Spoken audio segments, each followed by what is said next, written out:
नमस्कार साथियों, स्वागत है आपके अपने YouTube चैनल आनंद स्टडी पॉइंट अलीगंज में। दोस्तों, हम आपको साइंस और मैथ पढ़ा रहे थे, तो आज हम इस वीडियो में आपको साइंस पढ़ाने वाले हैं और साइंस में आज हम डिस्कस करने वाले हैं मापन के बारे में। तो दोस्तों, बहुत से लोग हैं मतलब नापना और मापना एक ही बात समझते होंगे। कितने लोगों को लगता है कि मापना और नापना मतलब एक ही बात होती है। माप और नाप में कुछ अंतर है क्या आपके हिसाब से? तो आप हमें बताएं, और नहीं तो मैं आपको बता रहा हूँ कि माप और नाप एक ही बात होती है या ये अलग अलग वर्ड है, तो इनका अर्थ भी कुछ अलग अलग होता है। आइए जानते हैं। माप और नाप में बहुत अंतर होता है। क्या होता है? माप हम उस चीज़ को कहते हैं जैसे जिन चीज़ों का जिनमें भार होता है, मतलब भार वाली चीज़ों की बात करें तो जैसे वजन वजन है ना, तो ये सब आता है माप में। यानी जिन चीज़ों को तौला जाता है वो आते हैं माप के अंतर्गत। ठीक है, मापना क्या कहलाता है? चीज़ों का वजन तौलना, वही है आपका मापन। और नापना मतलब जैसे लंबाइयाँ नापी जाती हैं, दूरियां नापी जाती हैं, है ना, ऊंचाइयाँ नापी जाती हैं, तो इसे बोलते हैं नापना। तो आइए आज हम जानते हैं मापन। और मापन में कुछ राशियाँ प्रयोग होती हैं और उन राशियों को हम क्या कहते हैं, आइए उनके बारे में जानेंगे। तो पहले मैं आपको समझा देता हूँ, फिर बाद में मैं लिख भी दूंगा। पहले आप समझ लीजिए क्योंकि समझना बहुत ज़रूरी है। और मैं आपसे एक बात कहना चाहूँगा, अगर आपको कुछ सीखना है तो प्लीज़ वीडियो को लास्ट तक देखें।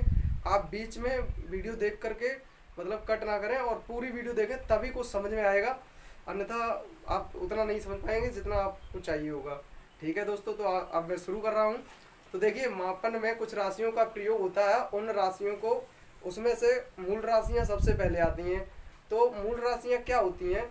यानी वे भौतिक राशियाँ जो किसी अन्य राशि पर निर्भर न करें। मतलब वे मूल राशियाँ जो किसी अन्य राशि पर निर्भर नहीं करती हैं, वे मूल राशियाँ कहलाती हैं। यानी जो स्वतंत्र होती हैं। कैसी होती हैं? स्वतंत्र होती हैं, किसी अन्य चीज पर निर्भर नहीं करती हो, वे मूल राशियाँ कहलाती हैं। अब इसमें भी अब कुछ दूसरी होती हैं व्युत्पन्न राशियाँ। अच्छा, व्युत्पन्न राशियाँ किन्हें कहते हैं? वे राशियाँ, वे राशियाँ जो अन्य राशियों पर निर्भर रहती हैं या निर्भर करती हैं, वे सभी व्युत्पन्न राशियाँ कहलाती हैं। इसके बाद आते हैं आपके मूल मात्रक और व्युत्पन्न मात्रक। तो आइए, क्योंकि मात्रक बहुत जरूरी है। मात्रक की आवश्यकता क्यों पड़ी? क्योंकि जैसे मान लीजिए कि हम दुनिया में बहुत सारे लोग हैं और सबको नाम की आवश्यकता पड़ी, उसी प्रकार हमें मापन की भी आवश्यकता पड़ी। क्योंकि हम मान लीजिए बाजार गए, हमने कह दिया हमें चीनी चाहिए, तो चीनी चाहिए भाई, कितनी चाहिए ये भी तो पता होना चाहिए, है ना। तो इसके लिए सदिश और अदिश के बारे में हम वर्णन करेंगे। इन दो राशियों की आवश्यकता पड़ी।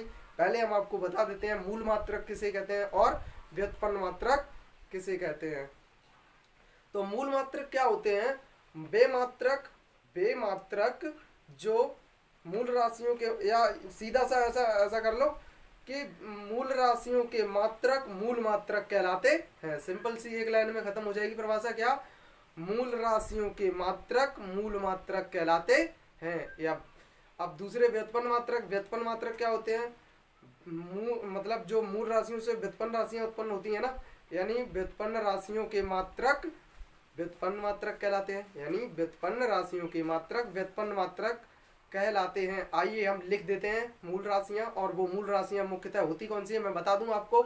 आप यदि मूल राशियां 7 होती हैं और इनको याद कर लिए, तो एक चैप्टर होता है फिजिक्स में आपका विमा वाला, तो विमा आप अच्छे से सीख सकते हैं और किसी भी मतलब किसी का भी मात्रक आप याद कर सकते हैं आसानी से। मैं आपको याद करना सिखाऊंगा। आइए देखते हैं, लिखते हैं। और उन 7 राशियों के बारे में पहले सुन लीजिए, तब उसके बाद लिखते हैं। 7 राशियां कौन सी हैं? लंबाई, द्रव्यमान, समय, धारा, ताप, पदार्थ की मात्रा और पदार्थ की मात्रा, ये हो गई आपकी। ठीक है, आइए मैं लिख देता हूँ। अब मूल राशियां किसे कहते हैं आइए देखते हैं बोर्ड पे। तो देखिए दोस्तों, मूल राशियां क्या होती हैं? वे भौतिक राशियां जो स्वतंत्र होती हैं, यानी कि किसी अन्य राशि पर निर्भर नहीं करती हैं, मूल राशियां कहलाती हैं। मूल राशियां 7 होती हैं। नंबर 1 द्रव्यमान, समय, लंबाई, धारा, ताप, जो तीव्रता और पदार्थ की मात्रा। तो इनके मात्रक और इसके अतिरिक्त 2 अन्य राशियां भी होती हैं जिन्हें हम पूरक राशियां कहते हैं। पूरक राशियां कौन कौन सी होती हैं? पूरक राशियां कौन कौन सी होती हैं? कोण और घनकोण, ये आपकी पूरक राशियां होती हैं। जिनके मात्रक रेडियन और स्टेरेडियन होते हैं, यानी कोण का मात्रक रेडियन और घनकोण का मात्रक स्टेरेडियन होता है। तो इन मूल राशियों के मात्रक भी मैं आपको बता देता हूँ। द्रव्यमान का होता है किलोग्राम, समय का होता है सेकंड, और लंबाई का होता है मीटर, धारा का होता है एम्पियर, ताप का होता है केल्विन, जो तीव्रता का होता है कैंडला, पदार्थ की मात्रा होता है मोल। ठीक है, ये इनके मात्रक होते हैं। आइए अब हम जानते हैं व्युत्पन्न राशियों के बारे में। आइए हम व्युत्पन्न राशियों के बारे में लिख देते हैं आपको। तो देखिए, इसको रफ कर देते हैं।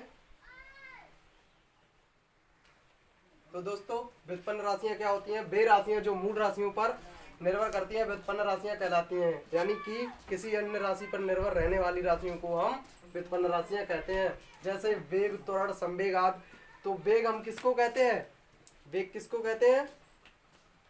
और संवेग किसे कहते हैं? त्वरण किसे कहते हैं? आइए इन सब के बारे में बाद में हम डिस्कस करेंगे, एक एक करके सबके बारे में बताने वाले हैं। तो पहले तो हम सिर्फ ये जानना चाहिए इनके मात्रक क्या होंगे। तो वेग का होता है मीटर प्रति सेकंड और त्वरण का होता है मीटर प्रति सेकंड स्क्वायर। संवेग का क्या होता है?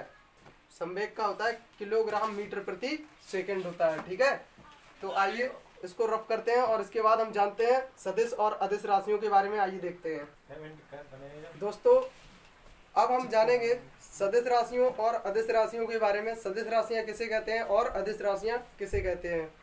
जैसा कि नाम से ही पता चल रहा है, सदिश मतलब दिशा सहित, यानी कि वे राशियां जिनमें परिमाण के साथ साथ दिशा की आवश्यकता होती है, वे सभी सदिश राशियां कहलाती हैं। यानी कि वे राशियां जिनमें परिमाण के साथ साथ दिशा की आवश्यकता होती है, वे सदिश राशियां कहलाती हैं। चलिए, और अदिश राशियां क्या होती हैं? अदिश राशियां वे राशियां जिनमें परिमाण की आवश्यकता होती है लेकिन दिशा निश्चित नहीं होती है, यानी कि उनकी दिशा कोई निश्चित नहीं होती है लेकिन परिमाण की आवश्यकता होती है। यानी कि वे राशियां जिनमें परिमाण की आवश्यकता होती है लेकिन दिशा की कोई आवश्यकता नहीं होती है, या कोई दिशा नहीं होती है उनकी निश्चित। ठीक है, वे अदिश राशियां कहलाती हैं। आइए जानते हैं इनके बारे में और देखते हैं किसे सदिश और किसे अदिश कहेंगे। ट्रिक भी मैं आपको बताने वाला हूँ। यानी आपको मैं बता दूं, जो भी राशि जिसके अंदर वा या वा शब्द आ जाए, यानी चाहे बीच में आ जाए, कहीं आगे आ जाए, पीछे आ जाए, समझ लेना ये 100% आपकी सदिश राशि होगी। जैसे विस्थापन बोला ना, विस्थापन, विस्थापन में ये वा आ रहा है तो समझ लो ये सदिश राशि है। ये कैसी है? सदिश राशि जब पता चल जाएगा बाद बाकी कैसी होगी? अदिश होगी। ठीक है, तो यहाँ पर अगर लिख ले बल, तो बल आपकी कैसी है? सदिश राशि है। त्वरण लिखते हैं, त्वरण कैसी है आपकी? ये भी सदिश राशि है क्योंकि वह आ रहा है ना। ये आपकी ट्रिक है क्या, कि जिन राशियों में वा और वा शब्द आ जाए, कहीं ना कहीं आगे पीछे कहीं भी आ जाए, तो ये सभी आपकी कैसी होंगी? सदिश राशियां होंगी, बाद बाकी अदिश। आइए हम सदिश और अदिश की परिभाषा लिख देते हैं, उसके बाद हम आगे वर्णन करेंगे। आइए देखते हैं। तो दोस्तों, सदिश राशियां क्या होती हैं? वे राशियां जिनमें परिमाण के साथ दिशा की आवश्यकता होती है, वो आपकी सदिश राशियां कहलाती हैं। जैसे वेग, संवेग, त्वरण, बल, ये सभी आपकी कैसी हैं? ये आपकी सदिश राशियां हैं। और अदिश राशियां वे राशियां जिनमें परिमाण की आवश्यकता होती है, दिशा की नहीं, यानी कि दिशा कोई निश्चित नहीं होती है उनकी, मतलब जरूरी नहीं। जैसे तो जिनकी दिशा निश्चित नहीं होती है, परिमाण की आवश्यकता होती है, वे आपकी अदिश राशियां कहलाती हैं। जैसे लंबाई, दूरी, चाल।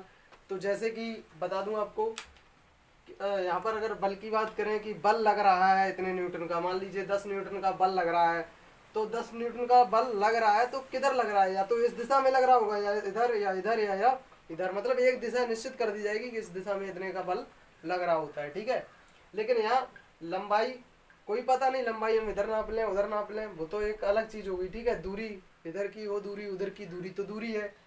और वैसे ही चाल, चाल हम चल रहे हैं, पता नहीं चाल हम 5 किलोमीटर प्रति घंटा चल रहे हैं, 10 किलोमीटर चल रहे हैं, और किस दिशा में चाल, तो इधर जिधर जाए उधर चाल होगी। ठीक है, और चाल कहते किसे? आइए यहाँ से स्टार्ट करेंगे। इसके बारे में हम आपको कुछ और बता दें। चलिए इसको पहले रफ करते हैं, उसके बाद हम आपको देखते हैं आगे। तो साथियों, आज के लिए इतना ही, और इससे आगे हम कल विस्तृत रूप में वर्णन करने वाले हैं। चाल, दूरी, इन सभी के बारे में अच्छे से हम बात करने वाले हैं। और आपको कैसी वीडियो ये लगी, आप हमको कमेंट में बताएं। वीडियो यदि आपको अच्छी लगी हो तो कमेंट करें, लाइक करें, शेयर करें अपने दोस्तों को ज़्यादा से ज़्यादा। और आप हमारे चैनल पर न्यू हैं तो चैनल को सब्सक्राइब कर लें, बेल आइकन को ऑन कर दें ताकि जो भी हमारा वीडियो अपलोड हो आपके पास जल्दी से जल्दी पहुंच सके। मिलते हैं अगली वीडियो में, तब तक के लिए बाय।